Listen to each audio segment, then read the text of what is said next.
What goes around comes around. What's up must come down. Them smiles turn to frowns when you crash to the ground. What goes around comes around. What's up must come down.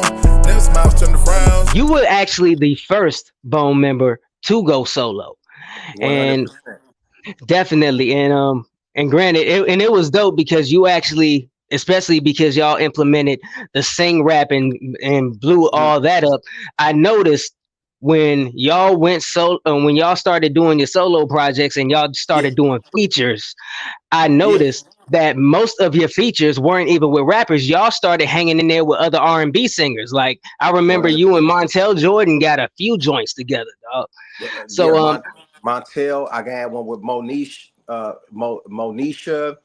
Um, um, it was a few of them. Of course, Mariah Carey came later on in the picture, but mhm. we had an agreement with each other. No matter what, we definitely was gonna do the Bone Thugs and Harmony thing, but we had an agreement with each other to do. To support each other on solo efforts as well. So that's Right. how we out the gate. This is the conversation that we had. Was like, okay, we're gonna do our group shit. We're gonna also do some solo stuff. We might even break down and do some duos and that's where you get the Bone Brother projects from. So we had this planned out Right. from the beginning. Was there any pressure on you being the first member to go solo? Like how was that whole process? Like how how was it chosen who was to go solo first, and what was the what was the process Mhm. of building up to release that first project THUGS? Well, I think it was just all the matter of God's plan and God's will, the way the ball bounced in my corner at that time. And because I was bouncing back and forth from one studio to the next from 1995, 1996.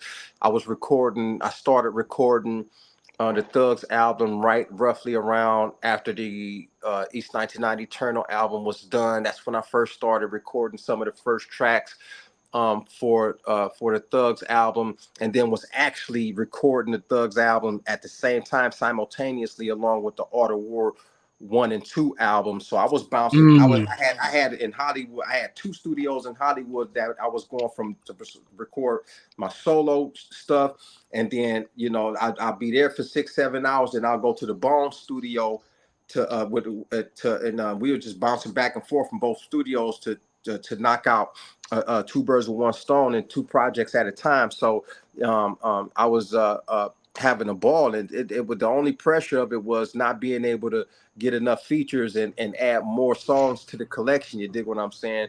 And yeah. it was one of the most fabulous times in my life, and it was amazing. It was an amazing situation, and then the rest of the fellas hadn't started recording anything for their solo projects till well after like 90. I think Busy started his in like 97 or 96. No. I think Thugs Cry came out, if I'm not mistaken, might have been 97, something to that effect, or it might have been Yeah. later. Yeah. Yeah, So I think his album dropped in 98 if I'm not mistaken. I think so too. Yeah, it was definitely after the Art of War. And but yeah, and then as soon as that record dropped, I was at the same time working on my second solo release, but I ended up going to the county and everything, and it slowed down the process of that. But I still ended up being able to drop Fifth Dog Let Loose, which dropped around the time that I got locked up in prison, and they released that on the strength of like, yo, this dude's getting ready to get locked up and everything. So let's go ahead and put some material out. Let's rush this material out anyway. And I kind of like blew that whole Def Jam situation by not being able to stay out of trouble. Of course, wild, young, dumb, whatever. Not dumb, because I was too smart for my own kind. You feel what I'm saying? And that was the fucking problem. It was just that Right. I was on fire, bro, and I was trying to conquer the world, and I did. By the time I got locked up, bro, I was like having a whole world at your fingertips. And we were the number one group in the entire world, and all of a sudden I had to lose all of that to go do my bid in the prison California penal system. You feel me? So it was devastating. But the solo stuff was amazing, and that's why I rock so hard right now with the solo stuff and try to light the fire up under my brothers right now. We even trying to get another project done right now.